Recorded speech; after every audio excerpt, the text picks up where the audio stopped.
Okay, we have the Tour de France here. Look at this. Look at Froome. Look at him. Look at him. Look at him. And he's suffering right now. He's right now. He's got a flat tire and he doesn't even know it. He's just thinking, man, my legs feel sticky today. The brake pads rubbing. My legs feel blocked as fuck.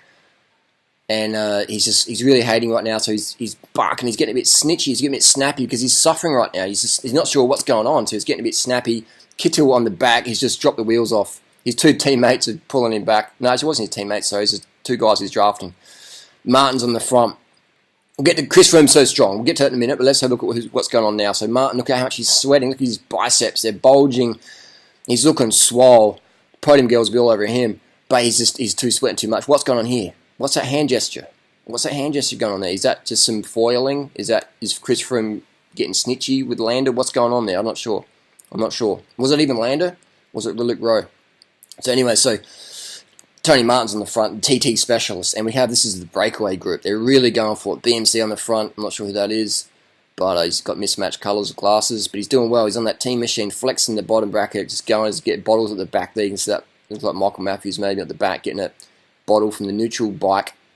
The Cover just riding yellow shoes, good cadence. Beautiful little villages here in France. I mean, I've been to France 2001, 2003, watched the tour, fantastic, beautiful vibe, beautiful atmosphere. I love Viva la Tour, really good fun to watch. Even though it's just a big circus at the end of the day, it's still, you get outdoors, you get in the mountains, you get the fresh air, you get some exercise, it's good. Drugs or not, it's good. It's good for society, the Tour de France. Gets people outside, man, in nature, with their friends and family, and, it's good stuff, man. Carbs, water, Tour de France, good shit. Anyway, on the front, got the Belgium fucking champion, smashing it. He'll be doing 600 watts right now. He's basically, his little French team director, sportif, says, get on the fucking front, Belgie. And he's got that Belgie pot, 700 watt power on the front, 700 watts, probably more like 620 watts, just sitting on the front, just driving it, mate. Just look at stringing out the peloton of the Tour de France, and you see that gap. Froome's in no man's land with that flat tyre, and Froome doesn't know what the fuck's going on. He's like, I can't even hold the wheel, what's going on? Am I bonking? Am I dehydrated? What's going on? His tyre pressure would be at least 40 psi. 40 psi, and he's still holding on. Now he's worked out something's wrong with his tyre. He's going to get on the radio, watch his hand, see his hand gesture go up. Now he's putting his hand out. He's going to get that spare wheel, and he's dropped right off. He's hit the brakes. Hopefully one of his teammates has got it all organised. So and you're going to see that two riders pull over there, and then at the bottom of the screen now we go to the trout. This is not the Tour of the Trout. It's not the Tour of the Salmon. It's the Tour de France. Why are we focusing on a trout when we could be on the riders? All right, we're back on live. Agitua strung out. The whole team is on the front, just driving this motherfucker home at the foot of the climb. This is the foot of the climb. And all the big dogs, all the contenders are there now.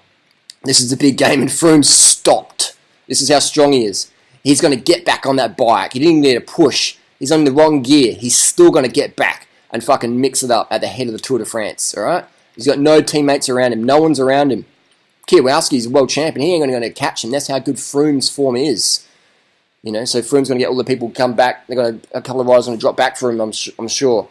All right, here we have Henao, Sergei Henao. And here's the thing, Chris Froome's 6'2", he's drafting a little 5'5" Colombian. It's a pretty hard gig. That's how strong Froome is. His head's down, he's still drafting. He's got his little legs, his little praying mantis legs are spinning around. The Belgium champion's on the front, mouth open, gasping for air, 600 watts, 600 watts. Hold the 600 watts, motherfucker, till you drop.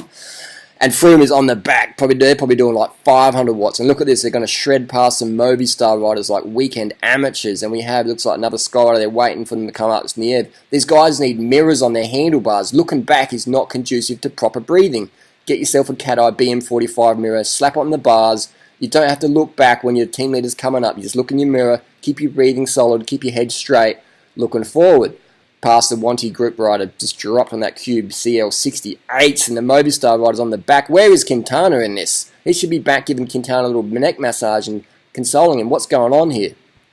As maybe the whole Movistar team's just been given free rein to take stages or move up in points. I'm not sure what's going on. But Quintana's in no man's land, been dropped by this group, and we have another Astana rider just up ahead. Look at that. And these guys are banging it hard, man. Banging it hard. And Froome's just catching his breath a little bit. And Agitura on the front, driving the 600 watt Belgium champ, still on the front, grimacing. And Froome's keeping his shit together. And that's what the other riders don't have. Everyone panics, they lose their shit. But Chris Froome just gets stronger. He just gets angrier. And he gets it fucking done. Aru's there. All the good big dogs are there. Bardet's in the back of this train saying, faster, you French motherfuckers, faster. And Froome, here he is by himself now. He's by himself trying to get the draft of that Mavic support car. Look, he's in the 38-32, spinning the fuck out of his easiest gears. He's about to pass his grinding Frenchie. Frenchie, put some proper gears on your bike, Froome says, and he goes past like a fresh baguette. And Mikel Landa's dropped back. He's looking back again. He should have the mirror on his handlebars so he doesn't have to look back and interrupt his breathing so he can give his everything to his team leader, Chris Froome. Aged to us, still in the front. Bardet's in the hurt box. You don't see that strained face from Bardet very often. Bardet's face is very focused, it's very strained. He's in the box. And Froome is clawing his way back to the nest. He's like a little chick that's been out of the nest and he's fledgling back into that nest, spinning the cadence, cadence, cadence. Love it or hate it, cadence is king. Cadence is here. If you ain't spinning, you ain't winning in 2017 Tour de France. Warren Barguil on the front, spinning, dropping everyone in that giant TCR. Look at this. Who's this white motherfucker in the helmet? The white jersey. Who the fuck is this dude? BMC's just got a ring in, giving bottles. Is that even legal? Tour de France, Chris Froome's done and dusted, gonna win to spin.